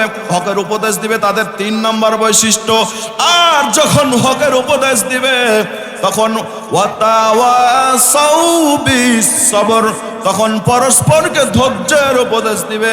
কারণ যখনই হকের উপদেশ দিবে, তখনই কিন্তু একটা পক্ষ যারা কোরআন মানে না, শরিয়া আইন যারা মানে না, যারা মনে করে শরিয়া আইন যদি প্রতিষ্ঠিত হয়ে যায় আর তো চাঁদাবাজি করতে পারবো না। কথা বলেন? শরিয়া আইন যদি চালু হয়ে যায় আর তো চাঁদাবাজি করে দল চালাতে পারবো না, আমাদেরকে তো মানুষ আর চাইবে না,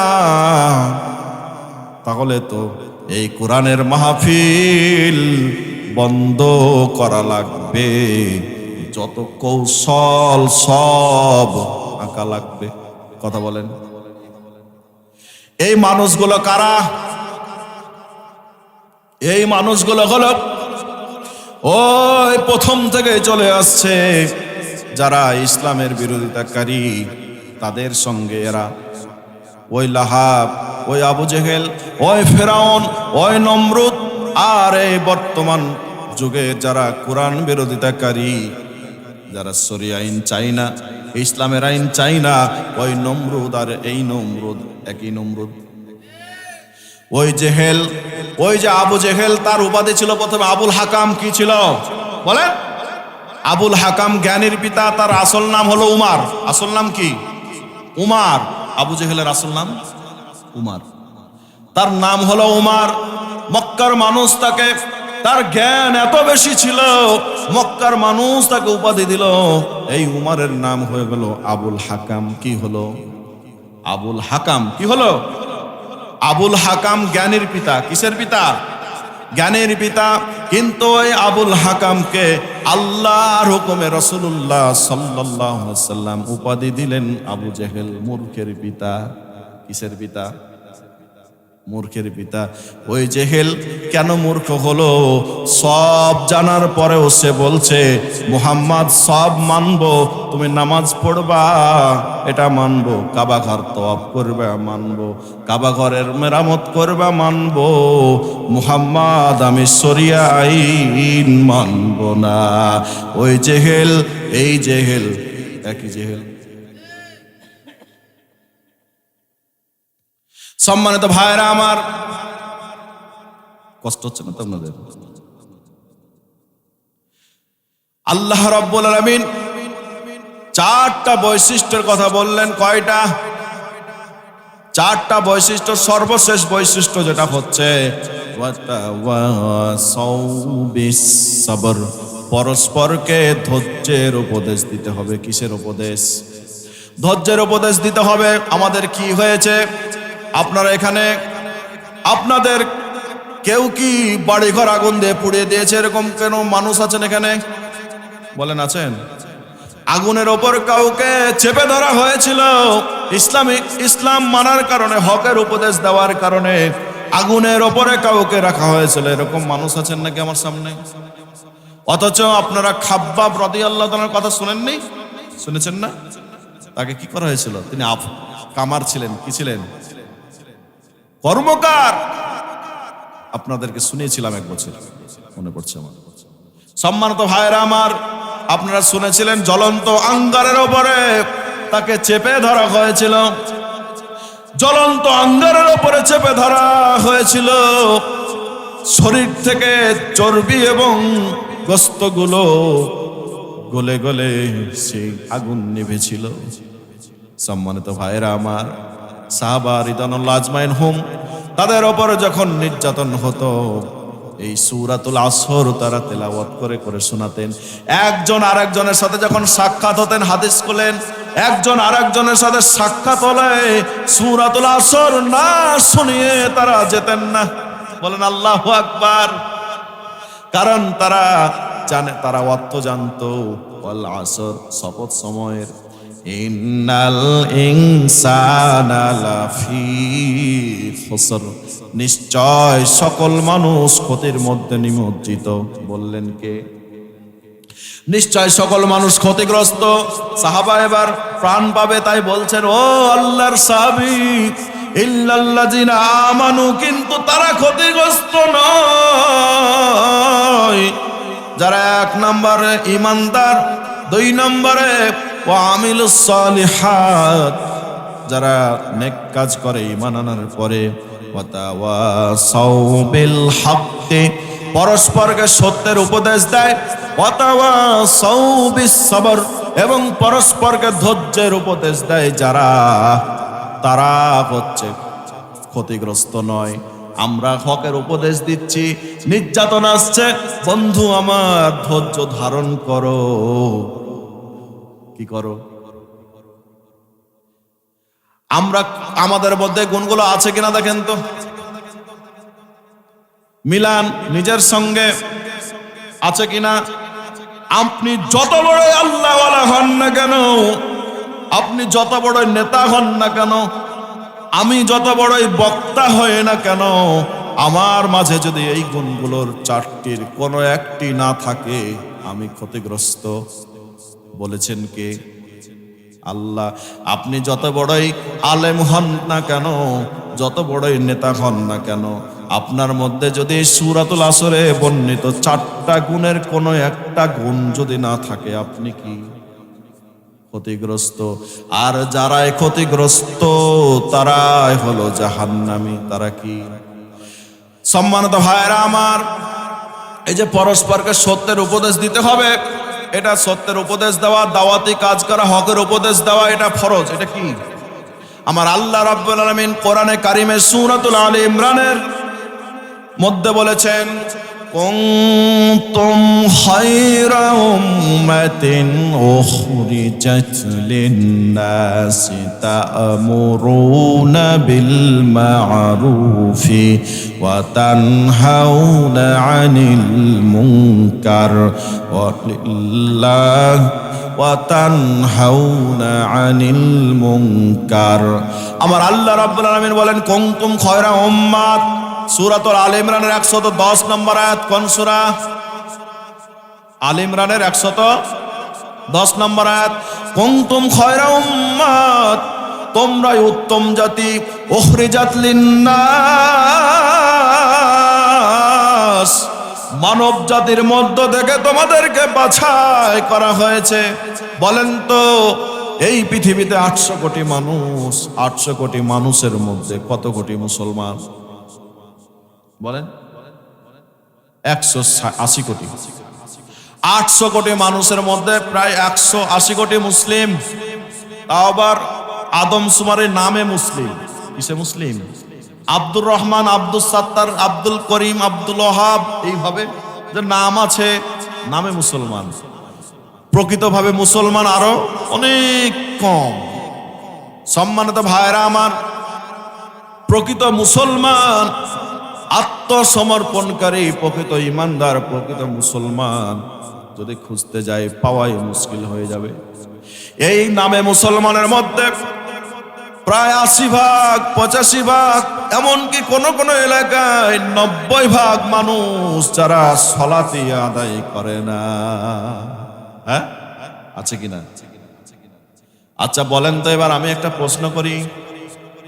আপনাদের এই শিবপুরে একটি জানাজা হচ্ছে, আপনাদের আশেপাশে কোনো আদিবাসী আছে? হিন্দু, খ্রিস্টান আছে? সাঁওতাল আছে? ওই সাঁওতাল পাড়ার একজন সাঁওতাল যদি আদিবাসী এসে যদি আপনার জানাজায় শরীক হতে চায়, আপনি কি করবেন? হ্যাঁ, জানাজা পড়তে দিবেন? হ্যাঁ, কেন পড়তে দিবেন না? বলেন কেন দিবেন না? বুঝে শুনে বলেন। হ্যাঁ, ইমানদার না, তাই না? কিন্তু আপনার ছেলে, আপনার ভাতিজা, আপনার ভাগ্নে, আপনার আত্মীয় স্বজন, আপনার পাড়ার লোক, এই যে নামাজ পড়ে না, 5 ওয়াক্ত সালাত পড়ে না, সে যদি জানাজায় যায় আপনি বাধা দেন না কেন? এই কি ইমানদার? হ্যাঁ, এটা কি ইমানদার? বলেন ইনি কি ইমানদার? যে ব্যক্তি 5 ওয়াক্ত সালাত আদায় করেন ইনি কি ইমানদার? বলেন। আল্লাহর নবীজি মুহাম্মদ সাল্লাল্লাহু আলাইহি সাল্লাম, মুসলিম শরীফের 148 নম্বর হাদিস, আন জারির রাদিয়াল্লাহু তাআলা আনহু قال قال رسول الله صلى الله عليه وسلم بين العبد والكفر والشرك ترك الصلاة। একজন মুমিন, আল্লাহর বান্দা, কাফের মুশরিকের মাঝে পার্থক্য হচ্ছে সালাত। যার সালাত আছে সে আল্লাহর বান্দা, সে মুমিন ইমানদার। যার সালাত নাই সে হয় কাফের না হলে মুশরিক। হ্যাঁ, তাহলে হয় সে কাফের না হলে মুশরিক। আপনি জানেন সে নামাজ পড়ে না, আপনি কেন তাকে জানাজায় নিচ্ছেন? এরকম নামধারী, আদমশুমারিতে নাম গণনায় মুসলিম 1 নয় 2 নয়, লক্ষ লক্ষ মুসলমান আছে কিনা? সম্মানিত ভাইরা আমার, তাহলে এই 180 কোটি মুসলমান যেটা বলছিলাম নামধারী, এর মধ্যে অনেক। আমার আল্লাহ রাব্বুল আলামিন বলছেন উখরিজাত লিন-নাস, তোমরা উত্তম জাতি, তোমাদেরকে মানব জাতির মধ্য থেকে বাছাই করা হয়েছে। তা'মুরুনা বিল মা'রুফ, তোমরা পরস্পরকে সত্যের উপদেশ দিবে, সৎ কাজের আদেশ করবে। কোন কাজের আদেশ? সৎ কাজের আদেশ করবে। ওয়া তানহাউনা আনিল মুনকার, এবং অসৎ কাজে বাধা দিবে, নিষেধ করবে। কে বললেন? আল্লাহ বলে দিলেন এই দায়িত্ব আপনার আমার সবার, যারা আমরা নিজেকে ইমানদার বলবো। আমার আল্লাহ বলেন কুনতুম উম্মাহ, তোমরা উত্তম জাতি, তোমরা উত্তম উম্মাত, উখরিজাত লিন্নাস, মানব জাতির মধ্য থেকে বাছাই করা তোমরা মানুষ, বাছাই করা তোমরা মানুষ। সব মানুষকে বলছেন, সবকে বলেন নাই, বাছাই করা তোমরা মানুষ, বাছাইকৃত, তোমাদের দায়িত্ব এটা। কে বলছেন? আল্লাহ দায়িত্ব দিলেন এটা। সম্মানিত ভাইরা আমার, এই দাওয়াত রাসূলুল্লাহ সাল্লাল্লাহু আলাইহি সাল্লাম মক্কায় কতদিন দিয়েছিলেন? 13 বছর। যে সময় সালাতের বিধান ছিল না, প্রথমেই কিন্তু বলছিলাম এই কথাগুলো, যাকাতের বিধান ছিল না, হজের বিধান ছিল না, চুরির বিধান ছিল না, ডাকাতির বিধান ছিল না, জিনার বিধান ছিল না, মদের বিধান ছিল না। কারণ এই বিধানগুলো যদি প্রয়োগ করা হয় তাহলে কি লাগবে? রাষ্ট্র ক্ষমতা লাগবে। এই জন্য আল্লাহ রাব্বুল আলামিন এই বিধানের আয়াতগুলো নাজিল করেননি। বলেন সুবহানাল্লাহ। সম্মানিত ভাইরা আমার, তাহলে পরস্পরকে সত্যের উপদেশ দিবে। এই যে সত্য, আমরা সৌবিল হক, আমরা যদি সেই দায়িত্ব যদি আমরা পালন না করি তাহলে আমরা ক্ষতির মধ্যে পড়বো। কোথায় পড়বো বলেন? আমার ভাইয়েরা, অনেক মানুষ আছে যারা নামাজি মানুষ, যারা ইমাম, মোল্লা, মুন্সি, হাজি, এমনও মানুষ আছে যারা এই আইনগুলো বাস্তবায়ন হোক তারা চায় না। আছে কিনা? সম্মানিত ভাইরা আমার, আমি 1 বছর বলেছিলাম আবু জেহেলেরও দাড়ি ছিল। কি ছিল? আবু জেহেলের পরনেও জুব্বা ছিল। আবু লাহাবেরও দাড়ি ছিল, জুব্বা ছিল। হ্যাঁ ছিল। আবু লাহাবের সুন্নাতে খাতনা দেওয়া ছিল। অবাক হচ্ছেন নাকি? আমি কিন্তু বলেছিলাম আগে, কথাগুলো স্মরণ করাচ্ছি। সম্মানিত ভাইরা আমার, আবু জেহেল, আবু লাহাব তাওয়াফ করত, বাইতুল্লাহ ঘর জিয়ারত করত, তাওয়াফ করত, তারা হজ করত, কাবা ঘরকে জিয়ারত করত। সম্মানিত ভাইরা আমার, সুন্নতে খাতনাও দেওয়া ছিল, জুব্বাও ছিল, নামাজও পড়ত। দেখেন, তারপরেও আবু জেহেল, আবু লাহাব এরা কি জান্নাতে যাবে নাকি? কথা বলেন। এরা কি কাফের? এরা কি বলেন? এরা কাফের। কারণ হলো এরা শরিয়া আইন মানে না। শরিয়া আইন মানে না, এটাই অপরাধ। সম্মানিত ভাইরা আমার, তাহলে খাতনা দেওয়ার কারণে কোন মানুষ জান্নাতে যাবে না। খাতনা দেওয়ার কারণে জান্নাতে যদি দিতে হয়, আবু লাহাবকেও জান্নাতে দিতে হবে। কথা বলেন। জুব্বার কারণে জান্নাতে যদি দিতে হয়, কাউকে জান্নাত দেওয়া লাগে, আবু জাহাল, আবু লাহাবকেও জান্নাত দিতে হবে। হ্যাঁ, পাগড়ির কারণে যদি কেউ জান্নাত পায়, ভারতের সাবেক প্রধানমন্ত্রী মনমোহন সিংকে জান্নাত দিতে হয়। হ্যাঁ, দাড়ির কারণে কাউকে যদি জান্নাত দিতে হয়,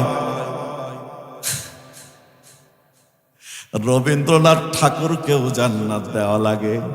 হ্যাঁ, সম্মানিত ভাইরা আমার, আসুন আমরা এগুলো বুঝি। ইমাম হোক, আলেম হোক, নামাজি হোক, মোল্লা হোক, মুন্সি হোক, সে ব্যক্তি যদি পরস্পরকে সত্যের যে হক, নিজে হক না মানে, এই যে আমালুস সলেহা না করে, পরস্পরকে সত্যের উপদেশ যদি না দেয়, সেই ইমানদার পারবে না, হতে পারবে না। সে আলেম হোক, দেখতে আলেম, সে দেখতে কি? দেখতে আলেম। সম্মানিত ভাইরা আমার, প্রধান বক্তা চলে আসবে, কয়েক মিনিট আপনাদেরকে একটা উপদেশ। 7 শ্রেণীর মানুষ জান্নাতে যাবে না। জান্নাতে যাওয়া তো দূরের কথা, জান্নাতের গন্ধও পাবে না। কয় শ্রেণীর মানুষ জান্নাতে যাবে না? এরকম 33টা পয়েন্ট আছে আমার একটা আলোচনায়, এই চ্যানেলের একটি আলোচনায় আছে, চাপায়ের একটি আলোচনা। সম্মানিত ভাইরা আমার, 33 প্রকারের মুসলমান জান্নাত পাবে না। আজকে আমি আপনাদেরকে আলোচনাটা শোনাবো। 7 শ্রেণীর মানুষ জান্নাতের গন্ধও পাবে না। কয় শ্রেণীর মানুষ? 7 শ্রেণীর মানুষ জান্নাতের গন্ধ পাবেন না। সংক্ষিপ্ত ভাবে বলছি। 1 নম্বরে ওই শাসক যে জনগণের সঙ্গে প্রতারণা করে, জনগণের আমানতের খেয়ানত করেছে। এরকম শাসক কি বাংলাদেশে ছিল? হ্যাঁ, সম্মানিত ভাইরা আমার, এই শাসক প্রধানমন্ত্রী থেকে ওয়ার্ডের মেম্বার পর্যন্ত যে কোনো দায়িত্বের হতে পারে, মেয়র হতে পারে, চেয়ারম্যান হতে পারে, এমপি হতে পারে, মন্ত্রী হতে পারে, যে কেউ এটা হতে পারে দায়িত্বশীল। ওই শাসক বিশ্ব নবীজি সাল্লাল্লাহু আলাইহি সাল্লাম বলেছেন, বুখারী শরীফের হাদিস, ওই শাসক জান্নাতে তো যাবে না, জান্নাতের গন্ধও পাবে না। যে জনগণের সঙ্গে প্রতারণা করেছে। তিরমিজি শরীফের হাদিসে রাসূলুল্লাহ সাল্লাল্লাহু আলাইহি সাল্লাম 2 নম্বর অপশনের কথা বলছি, তিনি বলেছেন ওই নারী জান্নাতে তো যাবে না, জান্নাতের গন্ধও পাবে না যেই নারী অকারণে স্বামীর কাছে তালাক চায়। অকারণে স্বামীর কাছে কি চায়? আসতে বলেন, শুনে নেবে। কি চায়? কথায় কথায় বলে তোমার আমি ভাত খাবো না, আমাকে ছেড়ে দাও। মাঝে মধ্যে বলতেই থাকে। এরকম মহিলা কি এই নাটোরে আছে? হ্যাঁ আছে, হ্যাঁ সব জায়গায় আছে। কথায় কথায় বলে মহিলাদের পক্ষ থেকে যদি কোনো তালাক থাকে, তোমাকে তালাক থাকলো। ওই নারী জান্নাতে তো যাবেই না, জান্নাতের গন্ধ পাবে না। ও মা যারা আছো, ও মা যারা আছেন, কান খুলে শুনেন। রাসূলুল্লাহ সাল্লাল্লাহু আলাইহি সাল্লাম বলেছেন জান্নাতে তো যাবে না, জান্নাতের গন্ধ পাবে না, অথচ জান্নাতের গন্ধ 500 বছর রাস্তা দূর থেকে জান্নাতের গন্ধ পাওয়া যায়। সুবহানাল্লাহ। আরেকটি হাদিসে রাসূলুল্লাহ সাল্লাল্লাহু আলাইহি ওয়াসাল্লাম বলছেন ওই নারী জান্নাতের গন্ধ পাবে না যেই নারী পুরুষের বেশ ধরে চলে। কিসের বেশ ধরে চলে? পুরুষের বেশধারী নারী শার্ট প্যান্ট পরে, গেঞ্জি পরে, এরকম মেয়ে মনে হয় নাটোরে নাই। হ্যাঁ, মেলা আছে, অনেক আছে, সব জায়গাতে আছে না? সম্মানিত ভাইরা আমার, যেই নারী পুরুষের বেশ ধরে চলে, এই নারী জান্নাতে তো যাবে না, জান্নাতের গন্ধও পাবে না। এই নারীর অভিভাবক সম্পর্কে রাসূলুল্লাহ সাল্লাল্লাহু আলাইহি সাল্লাম মুসনাদ আহমদে বলেছেন ইন্নাল্লাহ, নিশ্চয় আল্লাহ, হারামাল্লাহু আলাইহিল জান্নাহ, নিশ্চয় আল্লাহ রাব্বুল আলামিন 3 ব্যক্তির জন্য জান্নাত হারাম করেছেন। 1 নাম্বার মুদমিনুল খামর, যে ব্যক্তি মদ্যপানে অভ্যস্ত। 2 নাম্বার আদ-দায়ুস, যে ব্যক্তি দায়ুস।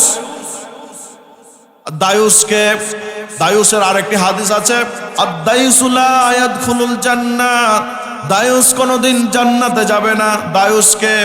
দায়ুস হলো ওই মোল্লা, ওই মুন্সি, ওই পিতা, ওই স্বামী, ওই নারীর অভিভাবক, যার অধীনে নারীরা আছে, ওই নারী যার পর্দা করে না, সে দায়ুস। আপনি হাজী সাহেব হজ করেছেন 2 বার 3 বার, যতবারই করেন না কেন, আপনার পুত্রবধূ আপনার অধীনে আছে, আপনার কন্যা আপনার অধীনে আছে, তারা পর্দা করে না। যখন স্কুলে যায় বোরখা পরে না বা ওড়না নেয় না, পর্দা করে না, টাইট ফিটিং প্যান্ট পরে, শার্ট পরে, গেঞ্জি পরে, পুরুষের বেশ ধরে চলে, চুল উড়ায়। এরকম যদি হয়ে যায়, আপনার ওই মেয়ে জান্নাতে তো যাবে না, জান্নাতের গন্ধ পাবে না, কিন্তু আপনি হাজী সাহেব হলেও কি হবে, আপনিও জান্নাতে যেতে পারবেন না। আপনার জন্য আল্লাহ রাব্বুল আলামিন জান্নাতকে হারাম করেছেন। কে বলেছেন? আল্লাহ রাসূল সাল্লাল্লাহু আলাইহি ওয়াসাল্লাম। সম্মানিত ভাইরা আমার, তাহলে দায়ুস কোনোদিন জান্নাতে যাবে না। তাহলে আপনি নামাজি মানুষ, আপনি আল্লাহওয়ালা মানুষ, তাহাজ্জুদ গুজার মানুষ, আপনি ইসলামী আন্দোলনের কর্মী, আপনি ইসলামী আন্দোলনের নেতা, আপনার স্ত্রী পর্দা করে না, আপনার কন্যা পর্দা করে না, আপনি কি বলেন? দায়ুস। সম্মানিত ভাইরা আমার, তাহলে এই দায়ুস আপনি মোল্লা হতে পারেন, মুন্সি হতে পারেন, হাজি হতে পারেন, নামাজি হতে পারেন, রোজাদার ব্যক্তি হতে পারেন, আপনি জান্নাতে যেতে পারবেন না। আপনার জন্য জান্নাত কে হারাম করেছেন? আল্লাহ হারাম করেছেন জান্নাত। সম্মানিত ভাইরা আমার, ওইটা হলো।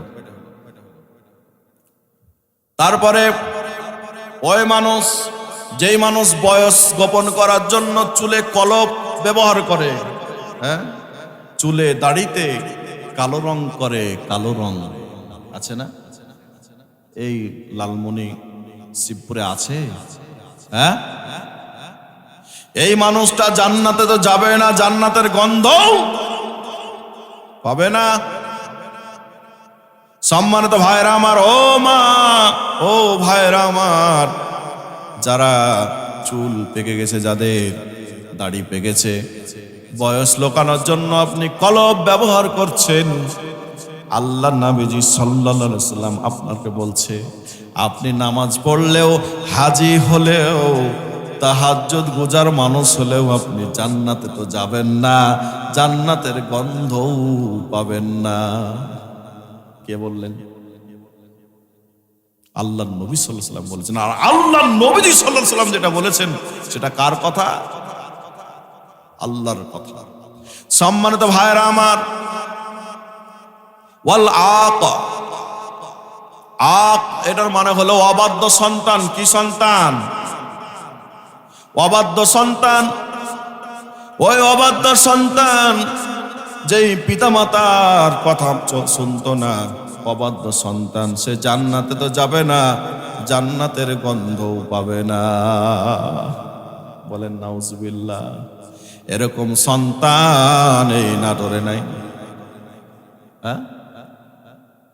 আল্লাহু আকবার। আমার গ্রামের নাম হচ্ছে সাতপুকুরিয়া। কি নাম? সাতপুকুরিয়া গ্রামে আপন পিতার এবং আপন মায়ের সঙ্গে ঝগড়া করেছে আপন সন্তান, বড় সন্তান। ঝগড়া করে মায়ের এক হাতে দুই জায়গা ভেঙেছে কাঁটা দিয়ে। কাঁটা বুঝেন? লাঠি। এক হাতের দুই জায়গা, কয় জায়গা? দুই জায়গা ভেঙেছে। পিতার শরীরে লাঠি দিয়ে মেরেছে, অনেক জায়গা ফুলে গিয়েছে, ফেটে গিয়েছে। মেডিকেলে কয়েকদিন ভর্তি ছিল রাজশাহীতে। সম্মানিত ভাইরা আমার, ওই মা আমার সম্পর্কে মামানি হয়। আমি সাক্ষাতে গিয়েছি, অঝরে আমার সামনে কাঁদে। কার কাছে বিচার দিবে? আপন সন্তান মেরে হাত ভেঙেছে। এই মা বলেন তো, এই সন্তানের কি হওয়া উচিত? এই মার কত কষ্ট হচ্ছে। এই সন্তানকে যদি পিতামাতা যদি ক্ষমা না করে দেয়, আল্লাহর জান্নাত তার জন্য হারাম বলেছেন কে? আল্লাহ। আপনার মা জনম দুঃখিনী মা আপনাকে কত কষ্ট করে লালন পালন করেন, হ্যাঁ? এই মা পিতা মাতার সঙ্গে সৎ আচরণ করার হুকুম দিয়েছেন কে?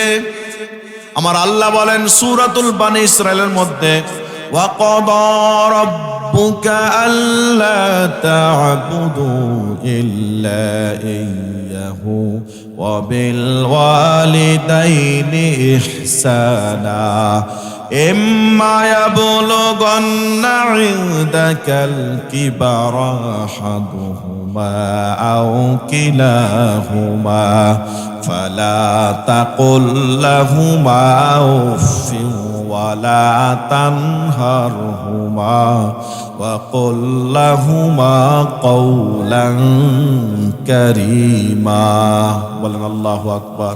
আমার আল্লাহ বলে দিলেন ওয়াকাদা রাব্বুকা আল্লা তা'বুদু ইল্লা ইয়্যাহু, তোমাদের রব তোমাদেরকে আদেশ করছেন একমাত্র আল্লাহ ছাড়া কারো ইবাদত করবে না। ঘোষণাকার ওয়াবিল ওয়ালিদাইনি ইহসানা, এবং পিতামাতার সঙ্গে সৎ ব্যবহার করো, সদাচরণ করো। ইম্মা ইয়াবলুগান্না ইনদাকাল কিবারা আহাদুহুমা আও কিলাহুমা, পিতামাতার কাউকে যদি তুমি একজনকে অথবা উভয়কে বৃদ্ধ অবস্থায় পাও, বয়স্ক অবস্থায় পাও, তাহলে তাদের সাথে এমন আচরণ করবে না। ফালা তাকুল লাহুমা উফি, তারা যেন উহ শব্দটি না করে। বলেন আল্লাহু আকবার। উহ শব্দ করা তো দূরের কথা, মেরে হাত ভেঙে ফেলছি, ধমক দিয়ে কথা বলছি। আমার আল্লাহ বলেন ফালা তাকুল লাহুমা উফি, খবরদার আল্লাহর বান্দা পিতামাতার সঙ্গে এমন আচরণ করিও না যেন উহ শব্দ করে। ওয়ালা তানহারহুমা, ও আল্লাহর বান্দা খবরদার তোমার পিতামাতাকে ধমক দিয়ে কখনো কথা বলবে না।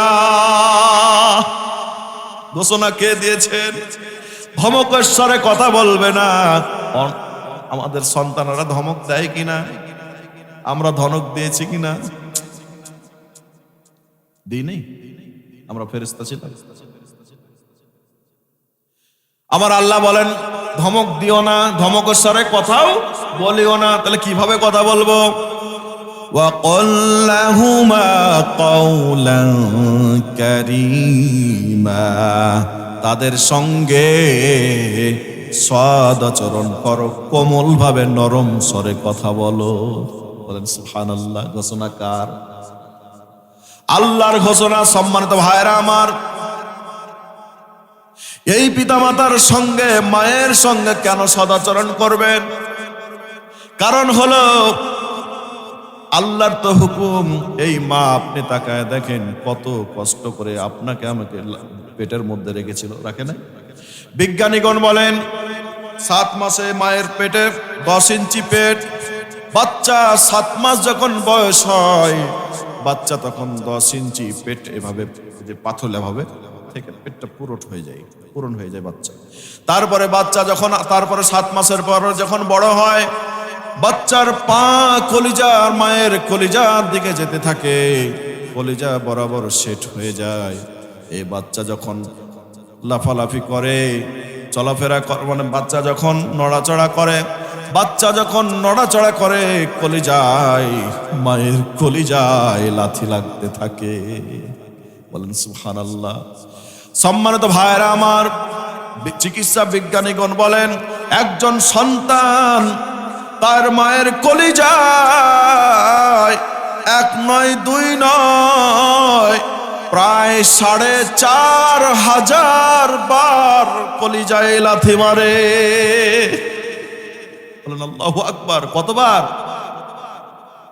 প্রায় 4500 বার মায়ের কলিজায় লাথি মারে একজন সন্তান। আল্লাহু আকবার। সর্বশেষ বাচ্চা প্রসবের আগে 3টা লাথি মারা হয়। একটা লাথি যখন 3টা লাথির প্রথম লাঠিটা যখন মারা হয়, কলিজায় জোরে আঘাত করা হয় প্রায় 1 দিন আগে বা 2 দিন আগে বা 20 ঘন্টা আগে, এরকম হতে পারে কম বেশি। যখন জোরে লাথি মারা হয়, মায়ের কলিজায় এত জোরে লাথি মারা হয়, মা তখন মনে করে আমি আর এই দুনিয়ায় বাঁচব না। মায়ের ছটপটি শুরু হয়ে যায়, ব্যথা শুরু হয়ে যায়, কলিজা ব্যথা করে, পেট ব্যথা করে।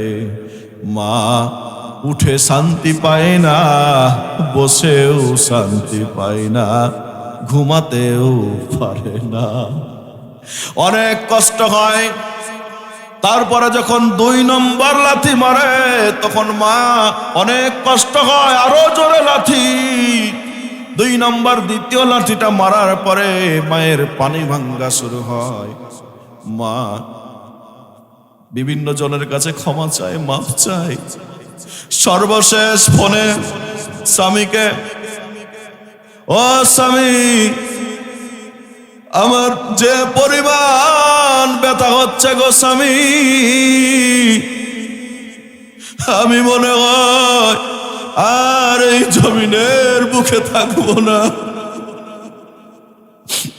সব শেষে স্বামীর নিকট ফোনটা দিয়ে স্বামীর কাছে ক্ষমা চায়। স্বামী গো,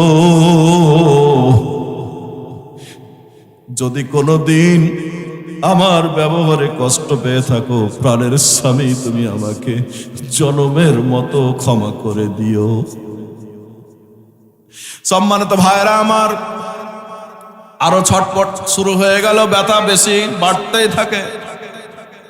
এইবার সর্বশেষ 3য় লাঠিটা যখন মারা হয়, 3 নম্বর লাথি মারার পরে বাচ্চা ডেলিভারি হয়, দুনিয়ায় আসে। এই 3য় লাথিটা যখন মারা হয়, মায়ের কলিজা ফেটে চৌচির হয়ে যায়। বলেন আল্লাহু আকবার। মায়ের কলিজা ফেটে চৌচির হয়ে যায়। তারপরে মায়ের কলিজা ফেটে যাওয়ার পরে দুনিয়ায় বাচ্চা আসে। এই বাচ্চা দুনিয়ায় আসার পরে যখন কান্না করে, এই বাচ্চার কান্না যখন মায়ের কর্ণকুহরে যায়, চিকিৎসা বিজ্ঞানীগণ বলেন এই বাচ্চার কান্না শ্রবণ করার পরে মায়ের কলিজা অটোমেটিক অপারেশন সার্জারি হয়ে যায়। আল্লাহু আকবার। আপনারা মারেননি লাথি? আল্লাহু আকবার। এই মা যাদের জীবিত আছে, কার কার মা জীবিত আছে হাত তুলে দেখি। আমার আছে। মায়ের পা ধরে, হাত ধরে মাপ চেয়ে বলবেন, মা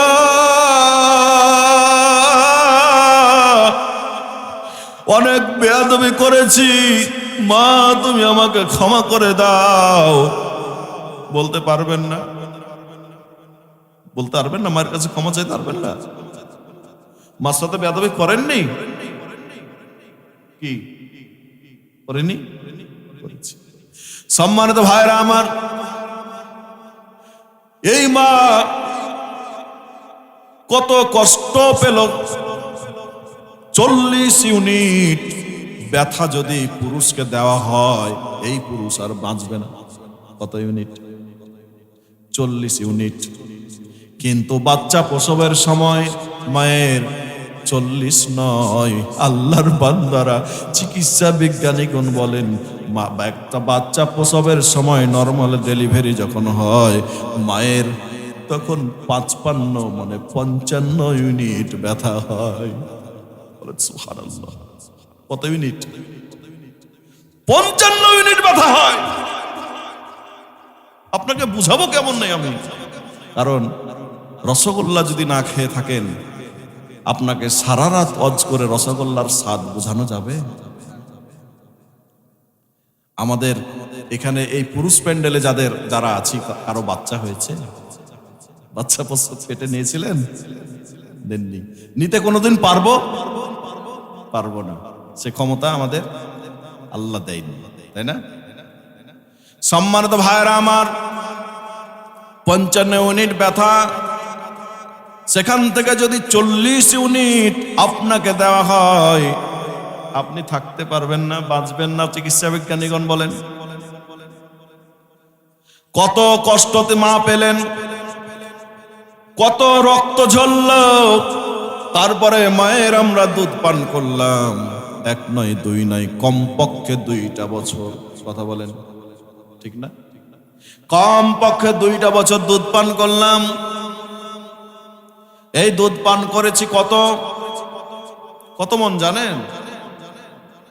হ্যাঁ, কত? 4.5 মন না, 76 মন। বলেন সুবহানাল্লাহ, বলেন আল্লাহু আকবার। 1 ফোঁটা দুধের ঋণ আপনি যদি মনে করেন আমি পরিশোধ করে দেব, আপনার শরীরের চামড়া দিয়ে যদি মারে জুতা বানায় দেন, 1 ফোঁটা দুধের ঋণ পরিশোধ হবে না। আল্লাহর বান্দারা, মনের মন দুধ পান করেছি, এই মায়ের সঙ্গে সদাচরণ করার হুকুম দিয়েছেন কে? আল্লাহ দিয়েছেন।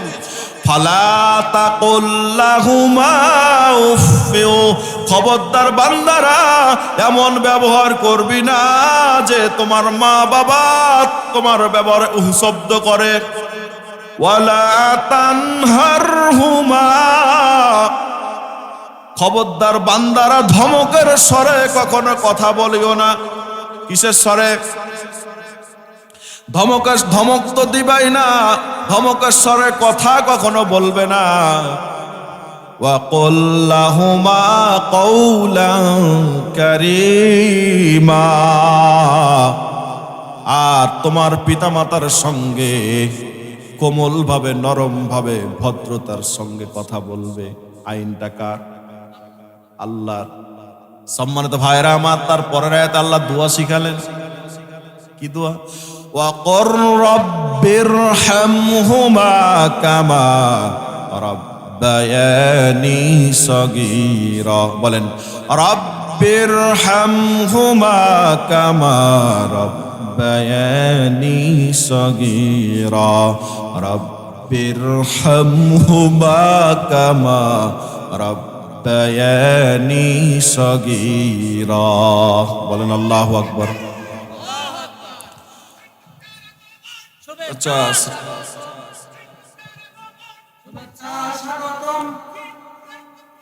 লাল বল।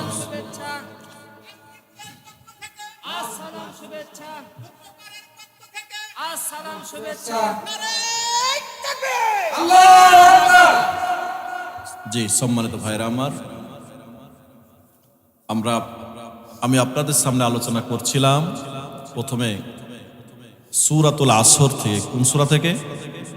সূরাতুল আসর। সূরাতুল আসরের আল্লাহ রাব্বুল আলামিন সকল মানুষকে ক্ষতিগ্রস্ত বলেছেন। সকল মানুষকে কি বলেছেন? কিন্তু কয়টি গুণ বিশিষ্ট ছাড়া? 4টি। আমাদের মনে আছে সেই গুণগুলো? বলেন তো। 1 নাম্বার ইমানদার, ইল্লাল্লাযিনা আমানু ওয়া আমিলুস সলিহাত। 3 নাম্বার কি? ওয়াতাওয়াসাউ বিল হক, পরস্পরকে সত্যের উপদেশ দেওয়া।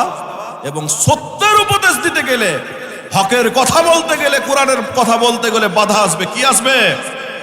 বাধা আসবে। বাধা যখন আসবে তখন পরস্পরকে কিসের উপদেশ? বলেন। সবর, ধৈর্যের উপদেশ দেওয়া। এটা হচ্ছে 4টা বৈশিষ্ট্য। এই 4টা বৈশিষ্ট্য যদি কোনো ইমাম সাহেবের মধ্যে কোনো একটি না থাকে, কোনো মোল্লা, মুন্সি, নামাজি, হাজি যেই হোক না কেন, যত বড় নেতা নেত্রী হোক না কেন, তার মধ্যে যদি না থাকে, সে কিসের মধ্যে আছে? ক্ষতিগ্রস্ত। বলেছেন কে? আল্লাহ বলেছেন। সম্মানিত হাজিরিন, আর জান্নাতের গন্ধ পাবে না 7 শ্রেণীর মানুষ বলছিলাম। আল্লাহ রাব্বুল আলামিন আমাদেরকে আমল করার তৌফিক দান করুন। বলেন আমিন। আমরা সারা জীবন কোরআনের সঙ্গে থাকবো। বলেন ইনশাআল্লাহ। তাহলে 2022 সালে এসেছিলাম, তখন সূরাতুল লাহাব, 23 সালে সূরাতুল কাফিরুন, 24 সালে ইখলাস, 25 সালে সূরা আসর। 4টি সূরা হলো। আল্লাহ রাব্বুল আলামিন সকল আলোচনাগুলোই আমাদেরকে আমল করার তৌফিক দান করুন। বলেন আমিন।